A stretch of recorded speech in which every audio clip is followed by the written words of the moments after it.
Hello दोस्तों, स्वागत है आपका हमारे यूट्यूब चैनल में। उम्मीद करती हूँ आप सभी की अल्टीग्रेड जीआईसी एग्ज़ाम की तैयारी अच्छी चल रही होगी। दोस्तों, आज हम इस वीडियो में हम उत्तर प्रदेश लोक सेवा आयोग द्वारा आयोजित अल्टीग्रेड और जीआईसी पेपर के लिए सामान्य अध्ययन का पहला प्रैक्टिस सेट हल करेंगे। तो जिसमें हम पहले के एग्ज़ाम में जो क्वेश्चन पूछे गए हैं उन क्वेश्चन को देखेंगे। तो चलिए शुरू करते हैं। LTGIC के लिए पहला प्रैक्टिस सेट। Question number 1। दक्षिण भारत की सबसे ऊंची चोटी कौन सी है? Option A Anaimudi, option B Doddabetta, option C Amarkantak, option D Mahendragiri. Question 1 का राइट आंसर है ऑप्शन ए अनाईमुड़ी। और ये क्वेश्चन 2013 में पूछा गया है पीसीएस में। तो क्वेश्चन 1 का राइट आंसर है ऑप्शन ए। दक्षिण भारत की सबसे ऊंची चोटी अनाईमुड़ी है, जो केरल राज्य में पश्चिम घाट पर्वत श्रृंखला में स्थित है और समुद्र तल से लगभग 2695 मीटर, जो इसकी ऊंचाई है वो 2695 मीटर है। और इसे दक्षिण भारत का एवरेस्ट भी कहा जाता है, जो अनाईमुड़ी चोटी है उसको। और यह तीन पहाड़ियों अन्नामलाई और कार्डमम और पलानी के संगम पर स्थित है। अनाईमुड़ी जो है वो तीन पहाड़ियों के संगम पर स्थित है।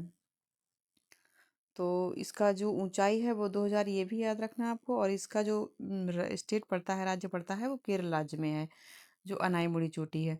और इसकी विशेषता है कि यह प्रायद्वीपीय भारत की सबसे ऊंची चोटी है और एर्वाकुलम राष्ट्रीय उद्यान का हिस्सा है, जो अपनी जैव विविधता के लिए प्रसिद्ध है। तो क्वेश्चन 1 का राइट आंसर है ऑप्शन ए। Next question, question number 2।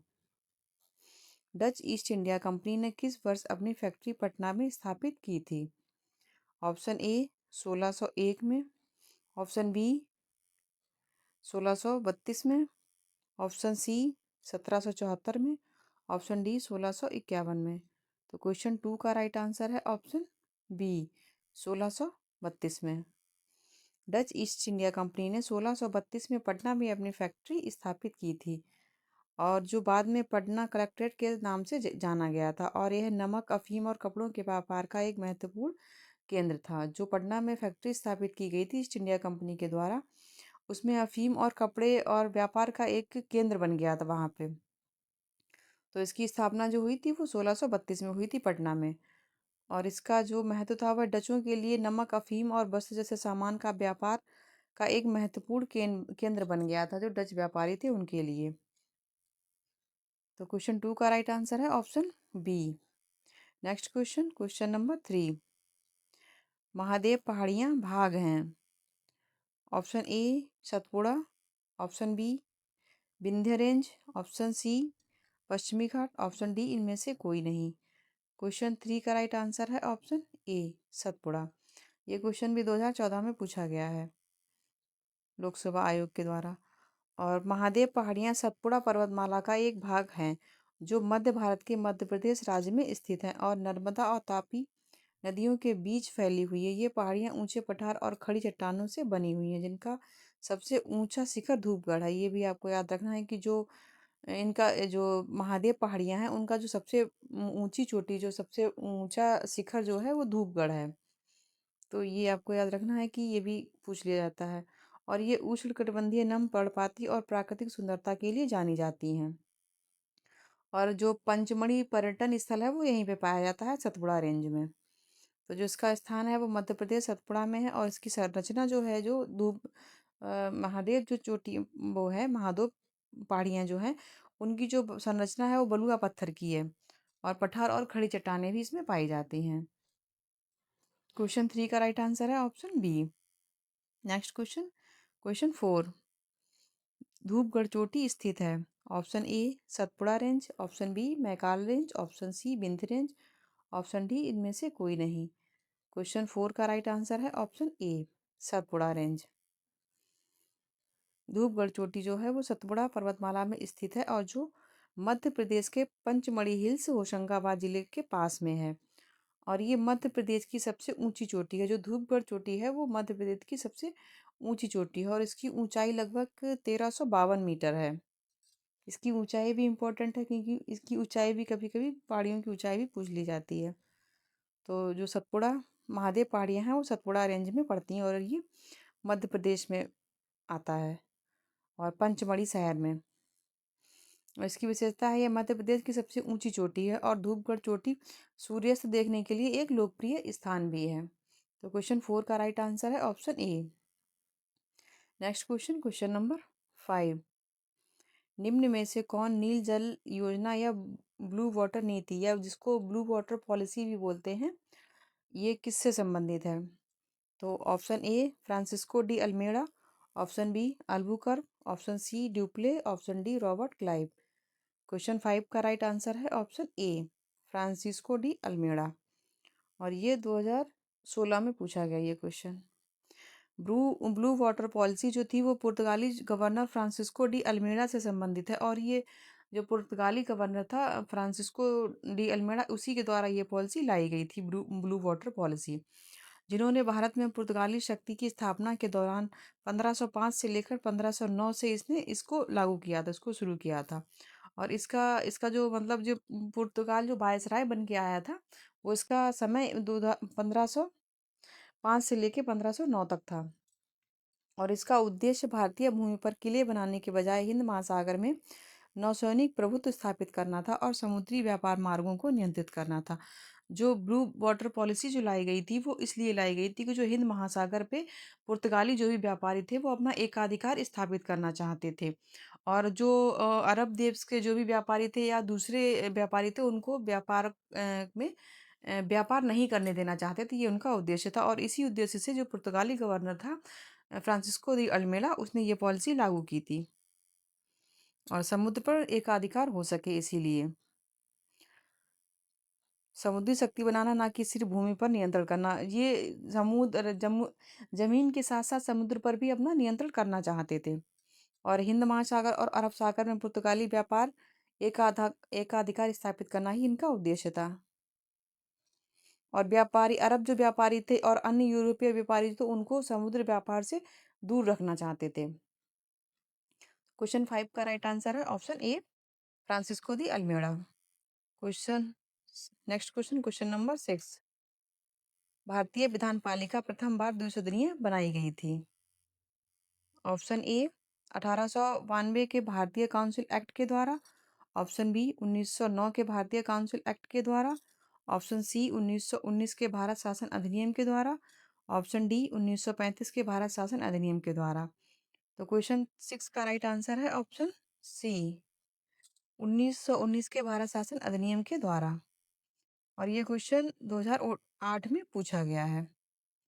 Bharat में विधान पालिका को पहली बार भारत सरकार अधिनियम 1919 के तहत द्विसदनीय बनाया गया था, जिसमें के दो सदनों वाली विधान पालिका बनाई गई थी, जिसमें राज्य परिषद उच्च सदन होता था और विधानसभा निचला सदन होता था, जिसमें उच्च सदन और निम्न सदन दो सदन शामिल किए गए थे, जिसने केंद्र में द्विसदनीय प्रणाली की शुरुआत की और भारत के संवैधानिक विकास में एक महत्वपूर्ण कदम था। जो 1919 का जो अधिनियम था उसके तहत केंद्र में द्वैध शासन की व्यवस्था की गई थी, जो निचला सदन और उच्च सदन दो सदन बनाए गए थे। जो परिषद होती थी उसको उच्च सदन बोलते थे और जो विधानसभा होती थी उसको निचला सदन बोलते थे। और इस अधिनियम को भारत सरकार अधिनियम 1919 को मॉन्टेग्यू चेम्सफोर्ड सुधारों के नाम से भी जाना जाता है। ये भी आपको याद रखना है कि 1919 का जो अधिनियम है उसको मॉन्टेग्यू चेम्सफोर्ड सुधार के अधिनियम के नाम से भी जाना जाता है और इसमें व्यवस्था केंद्र में द्विसदनीय विधायिका की स्थापना की और जिसमें दो सदन थे, एक उच्च सदन और एक निम्न सदन। राज्य परिषद जिसको बोलते थे ऊपरी सदन और केंद्रीय विधानसभा जिसको निचला सदन बोलते थे। तो क्वेश्चन 6 का राइट आंसर है option C. Next question, question number 7। संविधान सभा की प्रांतीय संविधान समिति का अध्यक्ष कौन था? Option A doctor BR Ambedkar, option B Pandit Jawaharlal Nehru, option C doctor Rajendra Prasad, option D Sardar Patel. Question 7 का राइट आंसर है ऑप्शन डी सरदार पटेल। संविधान सभा की प्रांतीय संविधान समिति के अध्यक्ष सरदार वल्लभ भाई पटेल थे, जिन्होंने संविधान निर्माण के लिए राज्यों के एकीकरण और उनके संविधान के मसौदे से जुड़े हुए महत्वपूर्ण कार्यों की अध्यक्षता की थी। तो जो संविधान सभा की जो प्रांतीय समिति के जो अध्यक्ष थे वो सरदार वल्लभ भाई पटेल थे। और इनका जो कार्य था वो था कि यह समिति राज्यों के संविधान और उनके साथ केंद्र के संबंधों से संबंधित मामलों को देखती थी। ये जो समिति थी वो राज्य और केंद्र से संबंधित जो भी मामले होते थे उनको देखती थी, जिसमें सरदार वल्लभ भाई पटेल ने महत्वपूर्ण भूमिका निभाई थी। तो क्वेश्चन 7 का राइट आंसर है option D. Next question, question number 8। Bharat की संविधान सभा की अंतिम बैठक की सही तिथि को बताइए। ऑप्शन ए 26 नवंबर 1949, ऑप्शन बी 5 दिसंबर 1949, ऑप्शन सी 24 नवंबर 1950, ऑप्शन डी 24 जनवरी 1950। क्वेश्चन 8 का राइट आंसर है ऑप्शन डी 24 जनवरी 1950। संविधान सभा की अंतिम बैठक 24 जनवरी 1950 की हुई थी। लेकिन जब इसको संविधान सभा की जो अंतिम बैठक हुई थी वो 24 जनवरी 1950 को हुई थी, लेकिन जो हमारा संविधान लागू हुआ था वो 26 जनवरी 1950 को लागू हुआ था, जिस दिन 284 सदस्यों ने हस्तलिखित संविधान पर हस्ताक्षर किए गए थे।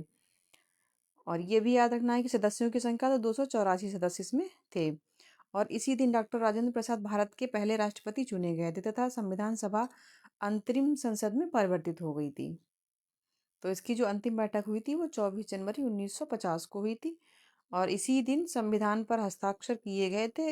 राष्ट्रगान, जनगण मन और राष्ट्रीय गीत वंदे मातरम को भी अपनाया गया था इसी दिन। और राजेंद्र प्रसाद को राष्ट्रपति के रूप में चुना गया था। और संविधान लागू होने की तिथि वो तो आप सभी को मालूम है, 26 जनवरी 1950 को संविधान पूरी तरह से लागू हो गया था। तो क्वेश्चन 8 का राइट आंसर है ऑप्शन डी 24 जनवरी 1950। Next question, question number 9।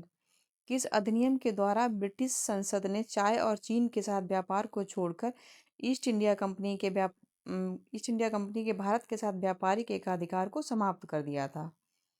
तो इसके ऑप्शन है ऑप्शन ए 1813 का चार्टर्ड अधिनियम, ऑप्शन बी 1833 का चार्टर अधिनियम, ऑप्शन सी 1853 का चार्टर अधिनियम, ऑप्शन डी 1873 का चार्टर अधिनियम। तो क्वेश्चन 9 का राइट आंसर है ऑप्शन ए 1813 का चार्टर अधिनियम।